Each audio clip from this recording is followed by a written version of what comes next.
కేసీఆర్ పాలన వల్లే తెలంగాణ రాష్ట్రంలో భూముల ధరలు పెరిగాయని బీఆర్ఎస్ ఎమ్మెల్యే మాజీ మంత్రి హరీష్ రావు అన్నారు. కాంగ్రెస్ అధికారంలోకి వచ్చాక భూముల ధరలు పాతాళానికి పడిపోయాయని విమర్శించారు. గజ్వేల్ మున్సిపల్ ఎన్నికల ప్రచారంలో హరీష్ రావు పాల్గొన్నారు. ఈ రెండేళ్లలో కాంగ్రెస్ ప్రభుత్వం చేసిందేమీ లేదని విమర్శించారు. కేసీఆర్ తీసుకువచ్చిన ఎన్నో మంచి పథకాలను బంద్ చేశారని అన్నారు. 2.5 ఏళ్ల కాంగ్రెస్ పాలన చూసినాక పాలేందో నీళ్ళేందో అర్థమైందా? కేసీఆర్ ఉంటే ఎట్లుండే మన గజ్వేలు, కాంగ్రెస్ వాళ్ళు వచ్చినాక ఎట్లా తయారు చేసిండ్రో మనకు మనసున పట్టిందా లేదా? 2.5 ఏళ్లలో యాన్నన్న జానెడు సీసీ రోడ్డు పోసిండ్రా? ఒక మూరేడు మోడీ కట్టిండ్రా? ₹1 పని గజ్వేల్లో చేసిండ్రా? రోజు మనని కళ్ళల్లో పెట్టుకున్నారు. అన్ని గజ్వేల్కేనా? అగో గజ్వేలే అవుతుందా అనుకుంటా తిట్టిండ్రు కేసీఆర్ ను. తిట్టలేదా? వాళ్ళేమో కేసీఆర్ మనకు పనిచేసిండని వాళ్ళు తిట్టిరి. మరి మనము మన కేసీఆర్ ను కడుపులో పెట్టుకొని కాపాడుకోవాలా వద్దా? ఈ బటర్ఫ్లై లైట్లు, 4 లైన్ రోడ్డు, ఇటు చూస్తే వెజ్ నాన్ వెజ్ మార్కెట్, అటు చూస్తే అద్భుతమైన బస్ స్టాండ్ కట్టిస్తుండు కేసీఆర్. ఎటు చూసినా గజ్వేల్ రూపురేఖలు మార్చిండు. గజ్వేల్ అంటే గద్వాల్ అందరూ పోస్ట్ లో ఉత్తరం వేస్తే గజ్వేల్ ఉత్తరం గద్వాల్ పోతుండేనట. ఇప్పుడేమైంది? కేసీఆర్ వచ్చినాక గద్వాల్ అంటే గజ్వేల్ అన్నట్టు అయింది. అయిందా లేదా? మన పేరు పెంచిందా లేదా కేసీఆర్? పెంచిందా లేదా కేసీఆర్?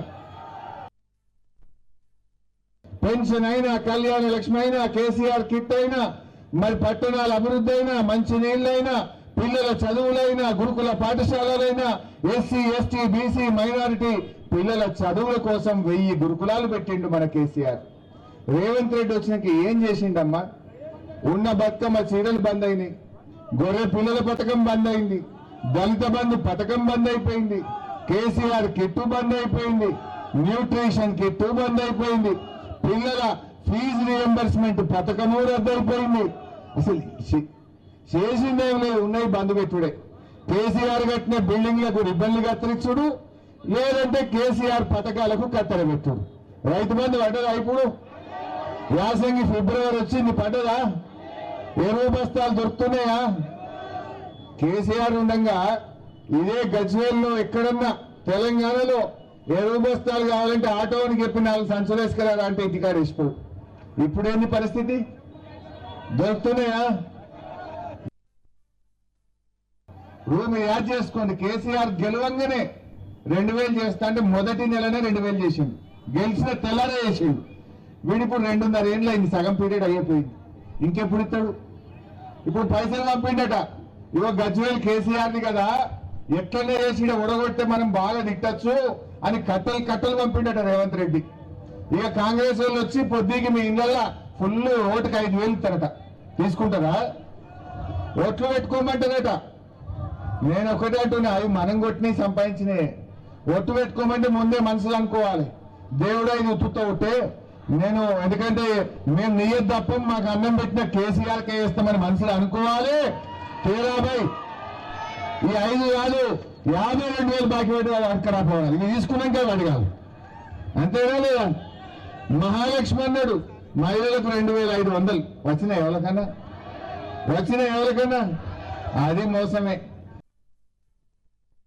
బీజేపీ వాళ్ళు వచ్చి పైసలు బాగా తెచ్చి పంచుతారట. బీజేపీ వాళ్ళు ఏం చేసిందని నేను అంటున్నా. గజ్వేల్లో బీజేపీ నుంచి ఒక రోడ్ అయిందా? ఓ మార్కెట్ కట్టిండ్రా? ఒక మోరీ కట్టిండ్రా? మంచినీళ్ళు తెచ్చిండ్రా? కరెంట్ ఏమన్నా ఇచ్చిండ్రా? ఏమిచ్చిండ్రు? ఏమి చేయని బీజేపీకి ఎందుకు ఓటేయాలి? మా అంటే గజ్వేల్లో 1, 2 గెలుస్తామంటుండ్రు. ఆ 1, 2తో వాళ్ళు చైర్మన్ అయ్యేది ఉన్నదా? ఆ 1, 2తో వాళ్ళు ఏమన్నా ముంగట పడేది ఉన్నదా? మరి మనం ఎందుకు బీజేపీకి వేద్దాం? నిన్న వచ్చిన బీజేపీ ఎంపీ వాళ్ళ నిజం ఎంత ఉంటుందంటే, మిషన్ కాకతీయ ఖర్చు అయింది 5,000 అయితే వాడు 50,000 కోట్లు తిన్నారు అంటాడు. అంటే ఎంత ఫాల్తు మాటలు, ఎంత గలత్ మాటలు చెప్తారో మీరు అర్థం చేసుకోండి. మీ కళ్ళ ముందు నేనేందో చెప్తున్నాను కాదు. పొద్దున్న లేస్తే మీరు నల్ల తిప్పుతారు, ఆ బిందెల పడే నీళ్లలో కేసీఆర్ కాలు కనబడదా? మీ ఇంట్లోకి కాలు బయట పెడితే మీ కాలుకు దుమ్మంటకుండా కట్టిన సీసీ రోడ్డు కేసీఆర్ది కాదా? మార్కెట్కి వచ్చి కూరగాయలు కొంటే ఆ మార్కెట్ కేసీఆర్ది కాదా? కళ్ళ ముంగట కనబడ్డ చూసి ఓటైంది. ఎవడో చెప్పుడు మాట